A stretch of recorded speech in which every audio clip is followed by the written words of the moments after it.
When successful entrepreneur David tests the depths of his fiancée's family's acceptance by disguising himself as a fast food worker, he uncovers far more than he bargained for. As he reveals their hidden biases at an engagement dinner, the family is forced to face uncomfortable truths, and so is David. Will love be enough to bridge the divide between their worlds, or will the weight of prejudice tear them apart? Before we get started, make sure to hit that like button, subscribe for more exciting content, and let us know where you're watching from in the comments. Now, let's dive in. David sat on his balcony, gazing out over the city skyline as the sun began its slow descent. It was a breathtaking view, one that had come to symbolize everything he'd achieved: his hard work, his perseverance, and his determination to rise above the challenges life had thrown his way. In the business world, David was a name people knew. He built a tech company from the ground up, making strategic moves that transformed it from a modest startup into a multi-million-dollar enterprise. Yet, for all his success, David couldn't shake the unease that gnawed at him. His fiancée, Emily, was everything he could have asked for in a partner: smart, compassionate, and supportive. They shared a love that felt timeless, as though they were always meant to find each other. But as their relationship grew, so too did the tension between David and Emily's family. It wasn't blatant, at least not in a way most people would notice. Emily's parents, Harold and Victoria, were always cordial, their words polite, their actions seemingly generous. But David was a man who had learned to read between the lines. He'd faced bias in subtler forms before, quiet assumptions about his abilities, masked beneath a veneer of politeness. He could sense something similar in the way Emily's family treated him. It was the small things that stood out. The way Harold would talk about David's success, always framed as if it was remarkable for a black man to have achieved so much. "You've really come a long way," Harold had said once, his tone light, but with an edge David couldn't ignore. The implication was always there. David's success wasn't just impressive, it was surprising. A fluke. Victoria, too, seemed to have a habit of making comments that, while well-meaning, carried the weight of condescension. She'd often call David's story inspirational, as though it was some kind of motivational tale, a narrative designed to uplift others who came from similarly disadvantaged backgrounds. What she didn't realize, or perhaps didn't care to acknowledge, was that David didn't see his story as something extraordinary. He saw it as a testament to his hard work and dedication. But in their eyes, his race and his humble beginnings were always part of the equation. Emily had noticed none of this, and David hadn't brought it up, at least not at first. He didn't want to create unnecessary tension between her and her family, especially not when they were planning their wedding. But the more time he spent with them, the harder it became to ignore.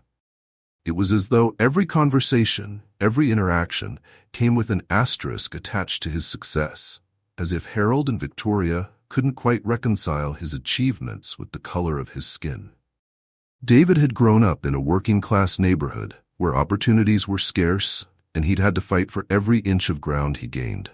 His mother had worked 2 jobs to support him and his siblings, and David had vowed to make something of himself, not just for his own sake but for hers. And he had succeeded, beyond his wildest dreams, in fact.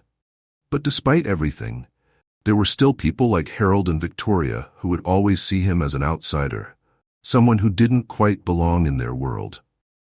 One evening, after yet another uncomfortable dinner at Emily's parents' house, David finally opened up to her. "Do you ever feel like your parents don't really see me for who I am?" he asked, his voice measured but strained. Emily looked at him, her brow furrowing in confusion. "What do you mean? They love you, David. They're always saying how proud they are of us." David nodded, not wanting to dismiss her feelings, but knowing he had to be honest. "I know they care about you, and I don't doubt they want the best for you. But sometimes it feels like they don't see me as enough." Emily's expression softened, but she still seemed puzzled. "Not enough? You're successful, David. You've worked so hard. I'm sure they respect that." "They respect my success," David said, choosing his words carefully. "But I'm not sure they respect me. Not really. I get the feeling that to them, I'm more of a success story than a person. Like I'm only valuable because I've defied their expectations." Emily frowned, clearly struggling with what he was saying. David, my parents aren't like that. They're not prejudiced. David sighed, not wanting to push too hard but needing her to understand. It's not always about being overtly racist. It's about the assumptions people make without even realizing it. The little things they say or do that reveal how they really feel. Emily sat back, her hands folded in her lap. So what are you saying? That they don't accept you? I'm saying I don't know, David replied, and I need to know. If we're going to get married, I need to know that your family can truly accept me for who I am, not just for what I've accomplished. Emily's face was a mixture of concern and confusion. What do you want to do? David hesitated for a moment before answering. I want to test them. Test them? Emily repeated, her voice uncertain. David nodded. I want to see how they treat someone they don't know is successful. Someone they think is just an ordinary person. Emily looked at him for a long time, clearly torn between wanting to protect her family and understanding David's need for clarity. Are you sure about this? I am, David said, his voice steady. I have to be sure. I love you, Emily, but I need to know that I'm marrying into a family that sees me as their equal. Emily sighed, looking down at her hands. Okay, I don't really understand, but if this is what you need, I'll support you. David reached out and took her hand, grateful for her willingness to stand by him, even if she didn't fully understand. Thank you. I just hope that after this, we'll have the answers we need. And so, with that, the decision was made. David would go through with the experiment, though he had no idea just how much it would reveal, not only about Emily's family, but about himself as well. David had always been a man who calculated risks, both in his business and personal life. His plan to test Emily's family was no different. He spent the next few days finalizing the details, mentally preparing for the uncomfortable reality he might uncover. If they treated him as lesser when he was disguised as a fast food worker, it would confirm what he had suspected all along. If, however, they treated him with the same kindness and respect as they did when they knew him as a successful businessman, then maybe, just maybe, his doubts were unfounded. To carry out his plan, David arranged for a brief leave from his company, under the pretense of needing a short vacation before the wedding preparations kicked into high gear. His staff, accustomed to David's hands-on approach, didn't question his decision. He then secured a temporary job at a McDonald's on the outskirts of town, near the neighborhood where Emily's parents lived. It wasn't difficult to land the job. They were always looking for extra help. The manager, a young woman named Sarah, had been more than happy to hire someone with David's clear sense of responsibility, even if his resume was a bit unconventional for the role. David chose McDonald's for a specific reason. Harold and Victoria were regular customers there. Over the years, he'd heard them casually mention stopping by the restaurant for coffee or a quick breakfast. It was familiar, routine, and a place where they wouldn't expect to encounter someone like David behind the counter. That was the key to his plan. They wouldn't recognize him. He would be just another worker, another face in the crowd, far from the boardroom persona they were used to. On the morning of his first shift, David felt a nervous energy he hadn't experienced in years. He had spent the night before practicing small details in front of the mirror, adjusting the brim of his cap to cast a shadow over his face, slouching slightly to alter his posture, and practicing a neutral, almost bland expression. He wanted to blend in, to become invisible. He didn't want any trace of the confident, successful man he normally was to shine through. The uniform helped. It was simple, nondescript, a blue polo shirt with the McDonald's logo embroidered on the chest, paired with khakis and a visor. He looked like every other worker behind the counter. Nobody who saw him would think twice. As he stood behind the cash register, greeting customers with a polite but neutral smile, he wondered how much longer he would have to wait before Harold and Victoria showed up. It didn't take long. Around mid-morning, the door chimed, and there they were.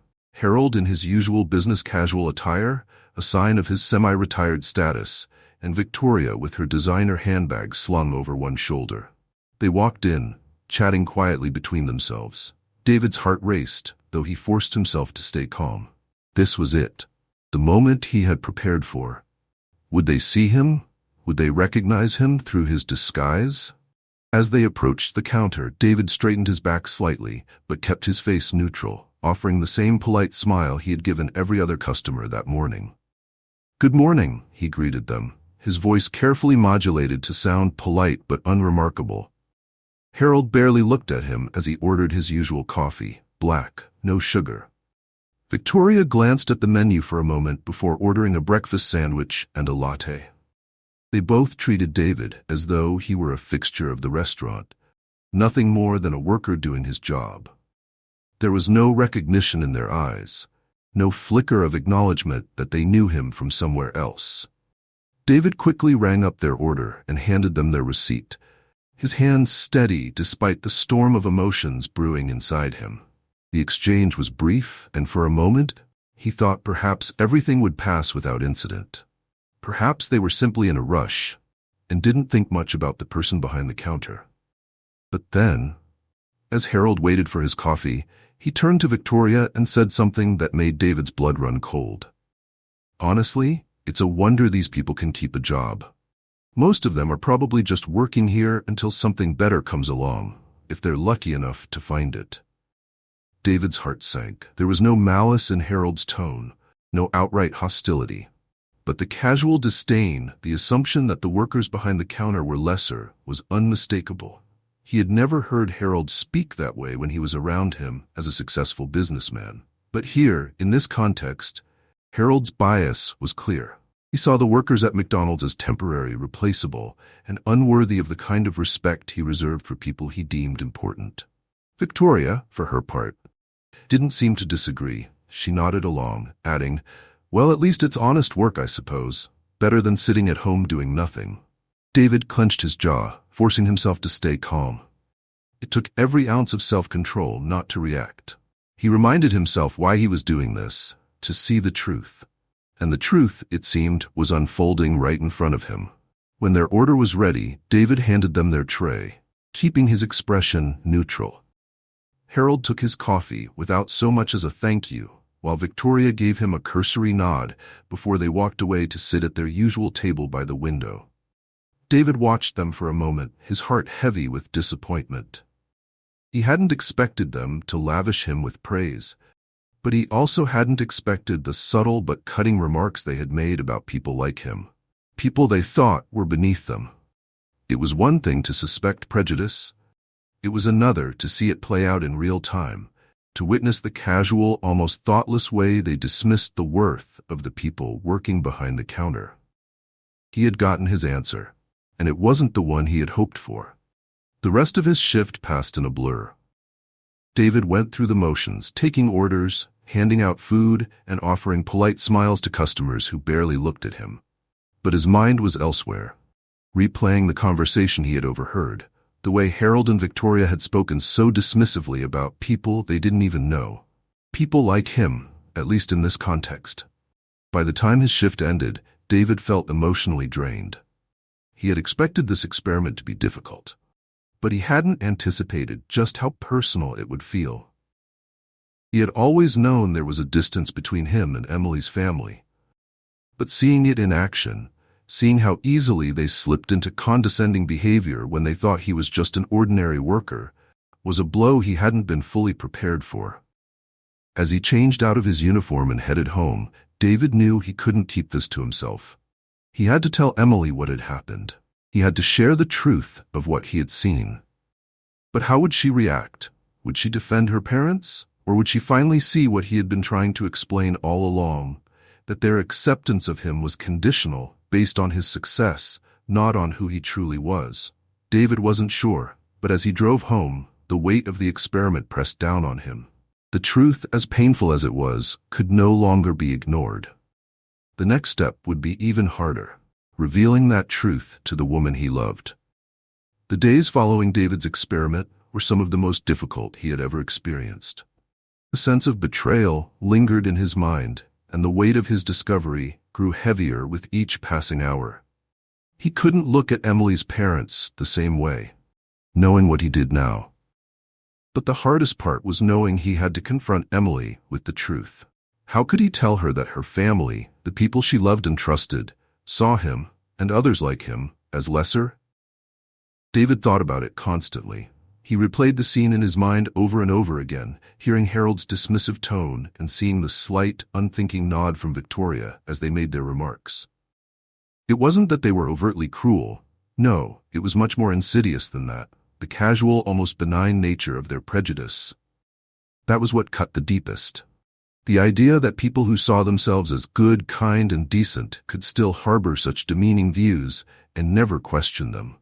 The engagement dinner loomed ahead, an event that had once filled David with joy and excitement. Now it was a source of dread.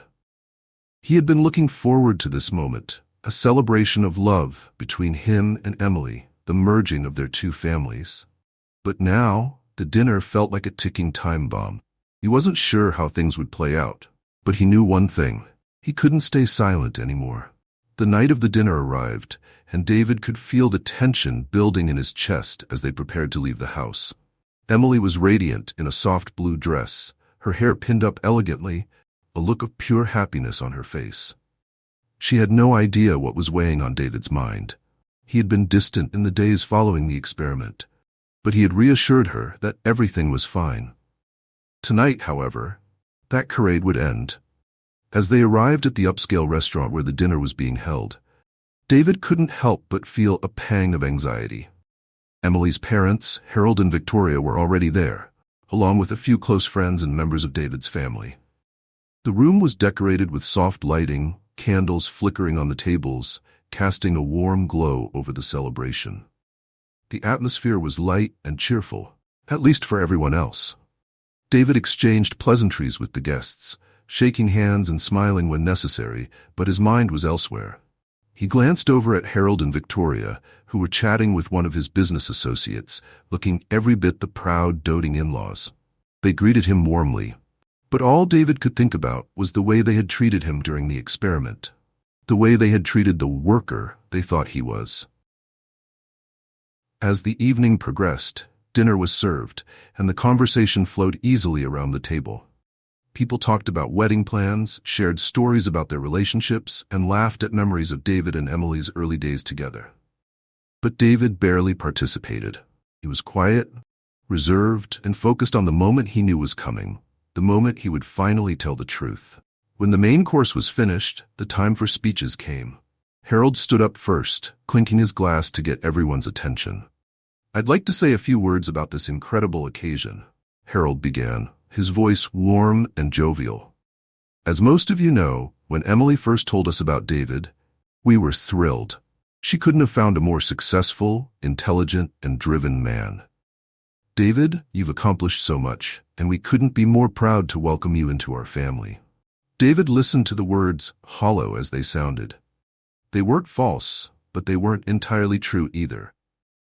Harold was proud of David's success, but would he have been proud if David hadn't built his company, if he hadn't achieved wealth and status?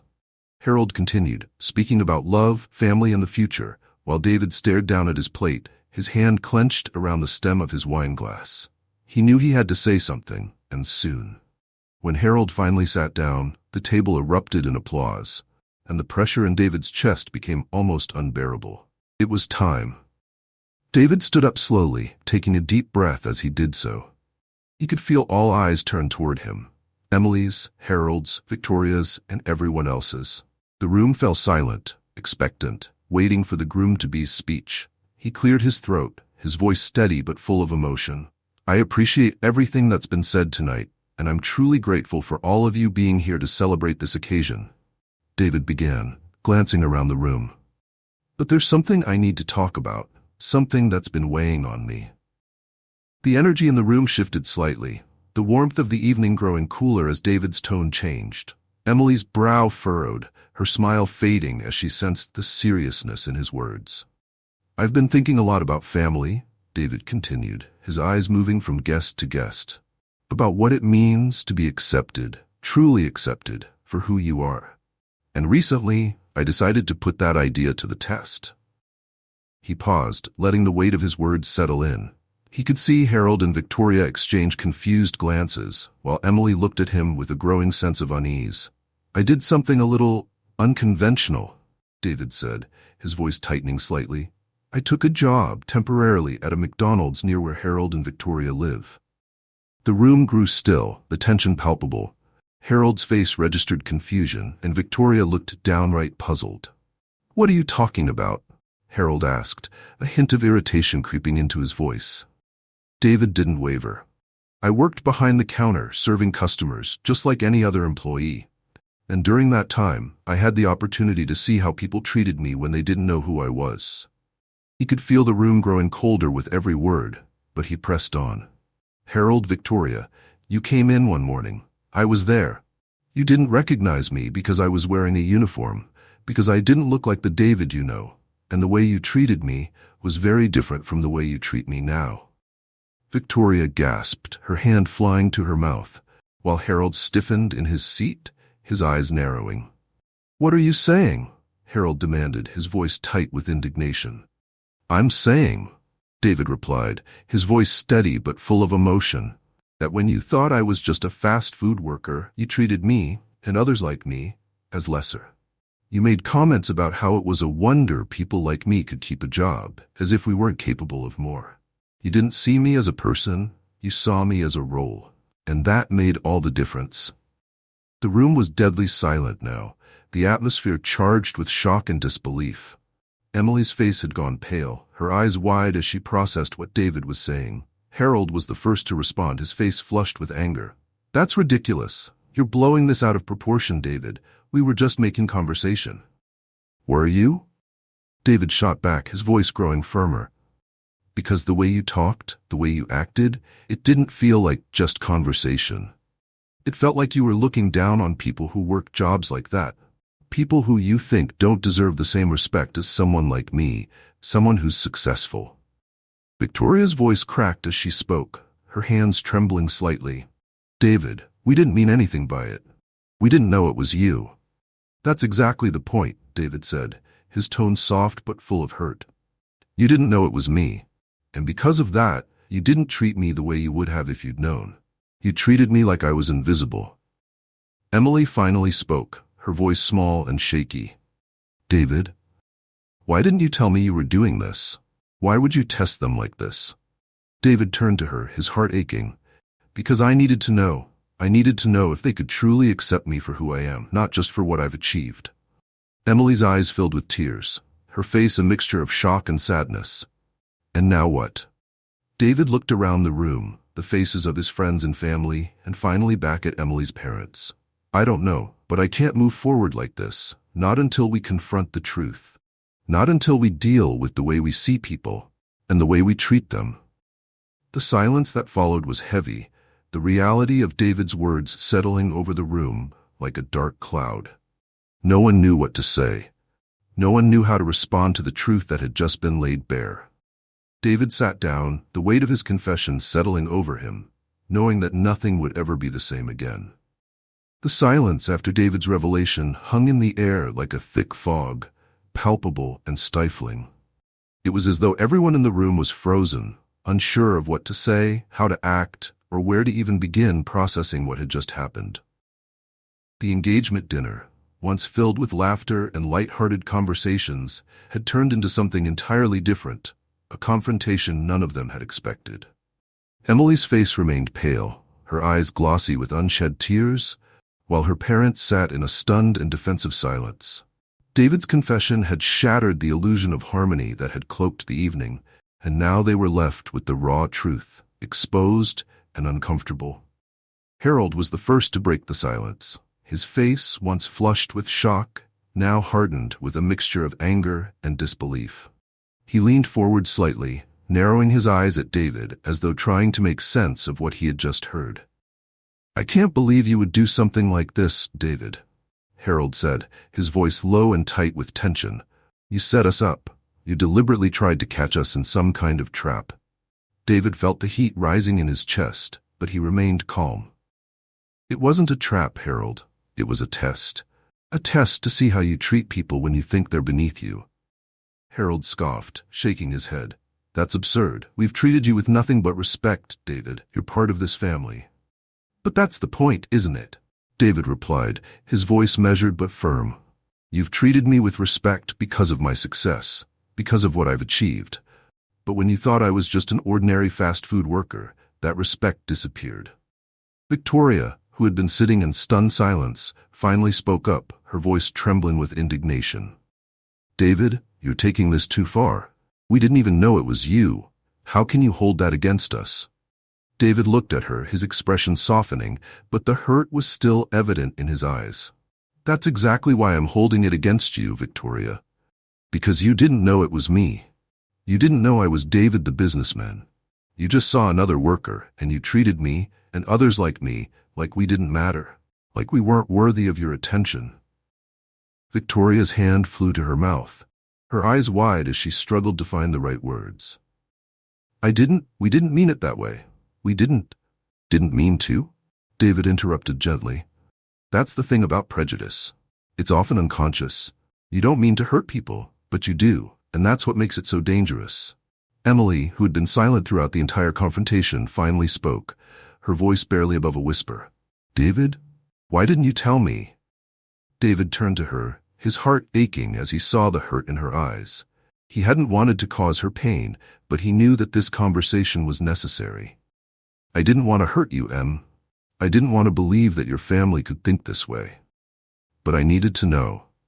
I needed to know if they could truly accept me for who I am, or if they only accepted me because of what I've achieved. Emily's lips trembled as she tried to hold back her tears. And what did you find out? David looked down at his hands for a moment, struggling to find the right words. I found out that they don't really know me. They know successful David, but they don't know the man I am underneath all of that. And that's what hurts the most. Emily's shoulders slumped, and for the first time that evening, she looked completely lost. She had always believed that love could overcome anything, that her family's acceptance of David was genuine. But now, faced with the painful reality of their hidden biases, she didn't know how to reconcile the two. Harold, still bristling with defensiveness, stood up from his seat, his hands gripping the edge of the table. This is ridiculous. We're not prejudiced, David. We don't care about your background or your race. You've taken a simple interaction and blown it completely out of proportion. David remained seated, his voice calm but firm. It's not about one interaction, Harold. It's about a pattern. It's about the way you see people who don't fit into your idea of success. You assume they're not worthy of respect simply because they don't have the same financial standing or social status as you. And that's what I can't ignore. Victoria's eyes welled up with tears as she shook her head, her voice cracking. David, we've always supported you and Emily. We've always welcomed you into our family. David met her gaze, his voice softening as he spoke. You've welcomed me because I fit the image you want for your daughter. But if I hadn't achieved what I have, would you still have accepted me? Would you still have treated me with respect? Victoria's tears spilled over, and she covered her face with her hands, clearly overwhelmed by the conversation. Emily reached out to comfort her, but even she seemed unsure of what to say. Harold, on the other hand, wasn't backing down. He leaned forward, his voice harsh. I don't appreciate being painted as some kind of bigot, David. We're not those people. David shook his head slowly. It's not about whether you're those people, Harold. It's about the blind spots you have. We all have them, but unless we're willing to acknowledge them and confront them, we can't grow. The room fell silent again, the weight of David's words sinking in. Harold looked away, his jaw clenched, while Victoria silently wept into her hands. The confrontation had hit them hard, and though they were still defensive, David could see the cracks forming in their armor. Emily, her voice barely a whisper, spoke again. David, what do you want to happen now? David exhaled slowly, feeling the emotional exhaustion settle over him. He didn't want to hurt Emily, but he also knew he couldn't move forward without addressing the deeper issue. I want your family to understand that this isn't just about me. It's about how they see people, how they treat people who aren't like them. I can't marry into a family that doesn't value people for who they are, beyond their wealth or success. Emily's eyes widened in fear, her voice trembling. Are you saying we shouldn't get married? David shook his head, his heart breaking as he saw the pain in her eyes. No, I'm not saying that. But I am saying that I need to know your family is willing to change. to confront their biases and work on them. Because if they can't, then I don't know if I can be part of this family. The silence that followed was deafening. Emily's tears finally fell as she stared at David, her heart clearly torn between the man she loved and the family she had known her entire life. Harold looked away, still grappling with his anger, while Victoria's sobs grew quieter as she wiped her face with a napkin.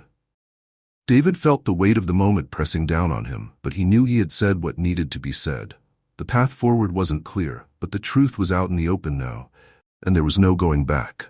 Finally, Emily spoke, her voice barely audible. "We need time to think." David nodded, his heart aching for her. "Take all the time you need." With that, the dinner came to a close, not with the joy and celebration they had all expected, but with a somber, uncertain silence. David and Emily left the restaurant together, but it felt as though they were walking on separate paths, the distance between them growing with each step. As they drove home in silence, David couldn't help but wonder if their relationship would survive this confrontation. He loved Emily deeply, but love alone wasn't enough to bridge the gap that had been exposed between them. He didn't know what the future held, but he knew that, for the first time, he had spoken his truth, and that was the first step toward whatever came next.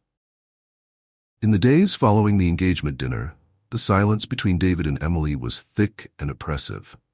It wasn't the kind of silence that came from a lack of things to say, but rather the weight of too many unsaid words, hanging heavily in the air. They moved around each other in their shared home, each wrapped in their thoughts, each unsure of how to bridge the gap that had opened between them that night.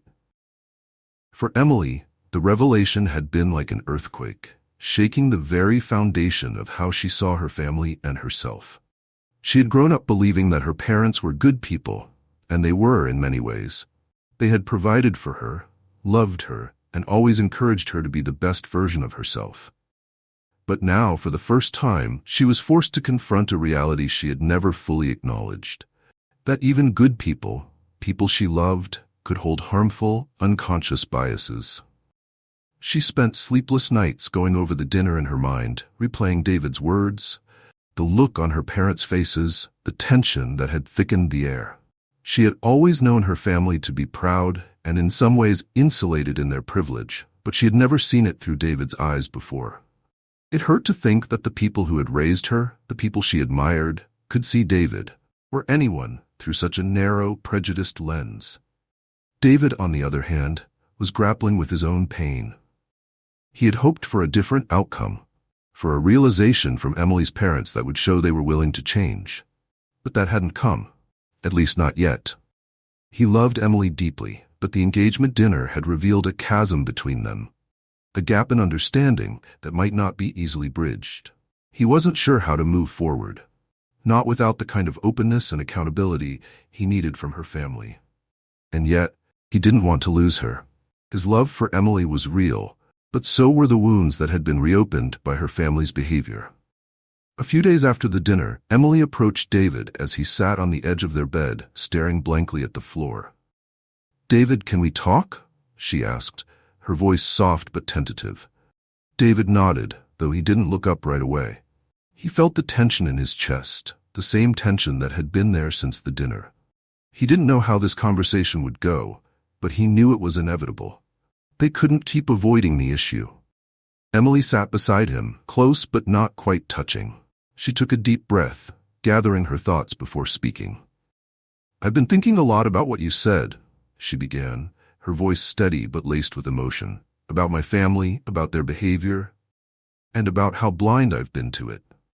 David finally looked up at her, his eyes filled with a mixture of sadness and hope. He didn't say anything, allowing her to continue. "I never saw it before," she admitted, her hands clasped tightly in her lap.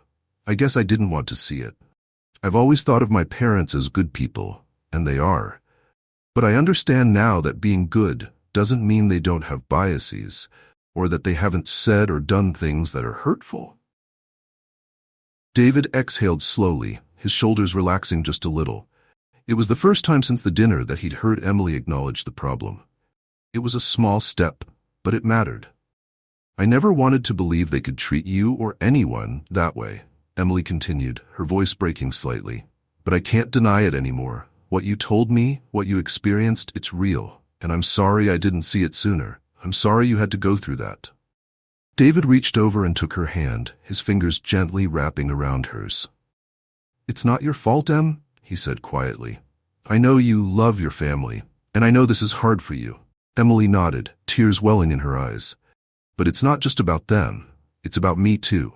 I've benefited from the same privilege that makes them blind to these things.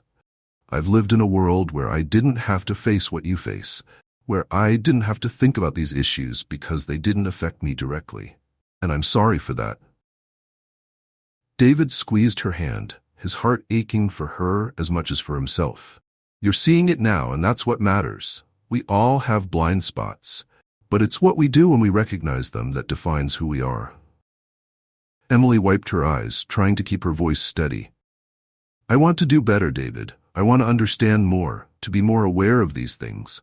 But I don't know how to fix what's happened between you and my parents. I don't know if they'll ever really change. David was quiet for a moment, contemplating her words. He knew that change, real change, didn't happen overnight. It was a process, one that required humility, self-reflection, and a willingness to confront uncomfortable truths.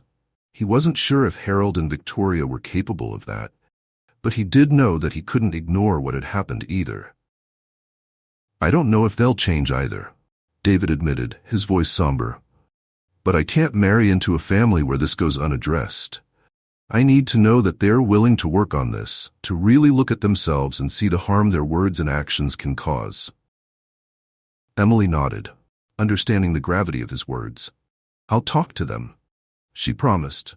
I'll tell them what you've told me, and I'll try to make them see. But David, if they don't change, if they don't get it, what does that mean for us?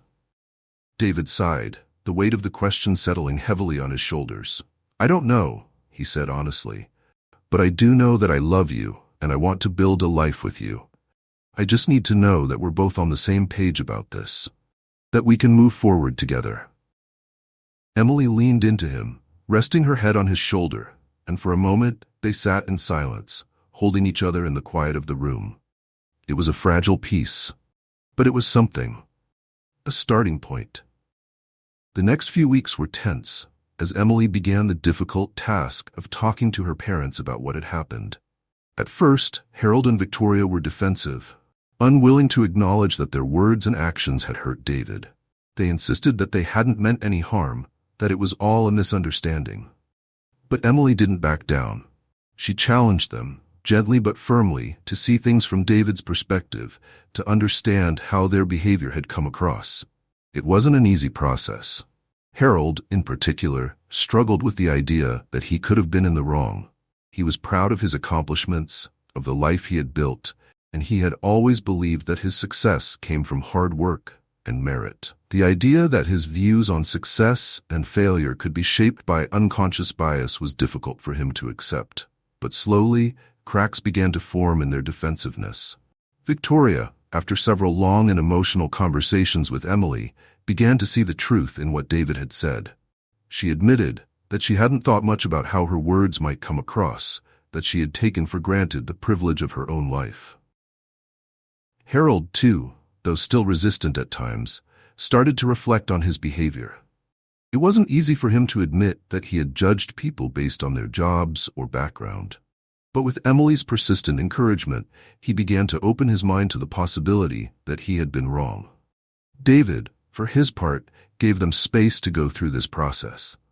He didn't push for immediate answers or force a confrontation. He knew that real change took time, and he was willing to be patient as long as he saw signs that they were willing to engage with the truth. Several weeks after the engagement dinner, Harold and Victoria invited David and Emily over for a private dinner at their home. David wasn't sure what to expect, but he knew that this conversation would be important, perhaps the most important one they had ever had as a family. As they sat around the dinner table, Harold cleared his throat, his face unusually serious. David, before we start dinner, I want to say something. David looked at him, bracing himself for whatever was coming. I've been thinking a lot about what you said that night, Harold continued, his voice measured. And I want to apologize. I realize now that the way I spoke to you, and the way I've spoken about people in jobs like that, was wrong. I didn't see it before, but I see it now, and I'm sorry. David felt a wave of emotion wash over him. It wasn't easy for Harold to admit when he was wrong, and hearing those words was more than he had hoped for. Victoria, her eyes soft with emotion, nodded in agreement. We've talked about this a lot, and we're both committed to doing better. We don't want to lose you, David, and we don't want to hurt you anymore. We want to be a family. David looked at Emily, who gave him a small, hopeful smile. Then he turned back to Harold and Victoria, feeling a sense of relief he hadn't expected. Thank you, David said, his voice thick with emotion. That means more than you know. It wasn't a perfect resolution, but it was a beginning, a step toward healing and growth. David knew that the journey ahead would be long, that change wouldn't happen overnight. But he also knew that he loved Emily, and that her family was willing to confront their biases and work toward a better understanding. And that, for now, was enough. As they shared dinner together, the conversation was lighter, easier. There were still challenges ahead, but for the first time since the engagement dinner, David felt hope. The cracks in the family had been exposed, but through those cracks, something new and beautiful had begun to grow. Understanding, empathy, and the possibility of a future built on truth. And in that moment, as they all sat together, David realized that love, real love, wasn't about perfection. It was about growth, about being willing to face uncomfortable truths and work through them. It was about healing, together. Thanks for joining us. If you enjoyed this story, don't miss the next one. Click on the video now to watch. We appreciate your support, and we'd love to hear your thoughts in the comments.